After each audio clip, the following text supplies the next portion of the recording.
really excited. This was actually my first trip to Nashville. So it was, I had the places I had to go to the Ryman, I had to go to the Grand Ole Opry, and of course and then the Country Music Hall of Fame. Yeah. And I was thrilled when I got there that there's this, this amazing curated area for the Los Angeles country rock scene that happened in the 60s and 70s. And what who was the person who thought of this? Because I knew it was like this micro niche scene. I grew up in the early 80s, and unfortunately I never got to well, I did go to the rock shows at the Palomino, but I never really got to see like the country acts there, or at the Troubadour. But what spurred this on to create something for this little genre that happened? Yeah, I'll take that one. This is Michael Gray, and you know, there's at the Country Music Hall of Fame. For those of you who have not been here, we do have like a core exhibit that is basically a timeline that takes you through the earliest days of country music through the present. But along the way, we have these special temporary galleries where we can tell other stories, and where the exhibit is for Western Edge. It happens to be our largest temporary gallery space. It's 5,000 square feet. And Michael McCall and I and the other curators really love working on exhibits for this room, for this gallery, because we spend years, developing the concept and doing the research and creating the exhibit, collecting the artifacts and photos.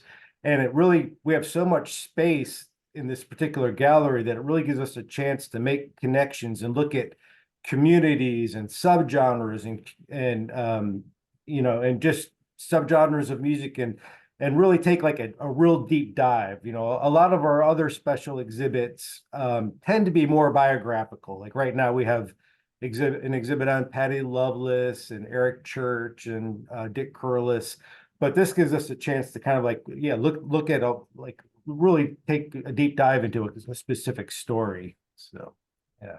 And so we also redesigned the whole room. We tear out the carpet, repaint it, build walls. It always looks different from each exhibit to the next, because we keep it up for a few years. Yeah. So in this room, we've looked at other communities. We did one on Bakersfield, California, which is of course where Buck Owens and Merle Haggard and others came from. So we've told that story. Recently we did an exhibit about Austin, Texas, and the country music scene there. And so it just felt like, we have to remember that we're not the Nashville Music Hall of Fame, we're the Country Music Hall of Fame, and we have to look at other cities. And Los Angeles, and what happened there, just seemed prime for us to tell that story. So that's really kind of how it came about. Yeah.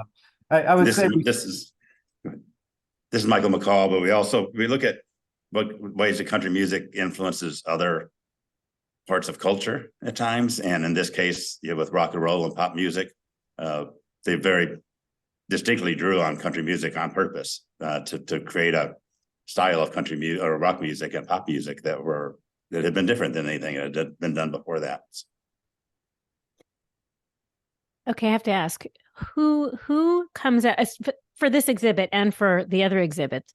Who do you have a pitch meeting? How do you come up with the ideas for the exhibits? That's a great question. And there is no like science to it. There's no exact formula to it. We do have a staff of curators and historians and writers and editors, the editorial team. And usually the ideas stem from that group. A lot of times it just takes one or two people on staff to really get on fire about an idea and just start making a case for it to our colleagues and saying, man, this would be a great story, and this is why we should tell the story, and this is why now is the time to tell that story. And then kind of once we get it together, then we start pitching it to our CEO and making sure that he's okay with it and all that. But it's really just the historians getting excited about a particular idea. And and with this exhibit, I would say that it was probably the exhibit opened in 2022, but it was in 2019. Marty Stewart was our artist in residence that year. and which, you know, as the artist in residence, we just gave him the stage to our CMA theater, which holds close to 800 people. And we say the stage is yours. Do whatever you want. Bring whatever guest you want, whatever themes you want to explore in your music. And there was a show where he brought Roger McGuinn and Chris Hillman of the Byrds on as his special guest. And as soon as we knew that they were going to be in the building with us that day, you know, we carved out the day and really, like, especially with Chris Hillman, like, showed him around the museum and got to know him and his wife Connie really well, and started sharing with them our ideas and vision for this exhibit. And to me, that's kind of when this exhibit really got rolling, was that show in 2019. And is that Michael talked about about putting it together, and what we do in our meetings have a lot of debating about what this will be, what it will cover, who will be included. In this case, I think we started at one point with California country rock, looking at including some of the San Francisco bands of Creedence Clearwater, or David Grisman, or the Grateful Dead. Right. But eventually we found that this community that came out of the Troubadour and the Ash Grove, which was a influential small club, then later by the 80s, the Palomino as well, that there were communities that came out around those clubs, that people who came from all over the United States, in some cases England and Canada, but all formed around meeting each other in these places, and started forming bands, and really all played on each other's records and wrote for each other, and, you know, sometimes changed bands, you know, came, you know, 2 or 3 different bands, members of that would form another band. So it just seemed like this really tight, important community that ended up having such a big influence on American music from the 70s on. It was so influential. And then at one point in the 70s, about the hugest music in the country or the world, with Eagles and Leonard Ronstadt and some of the other big stars.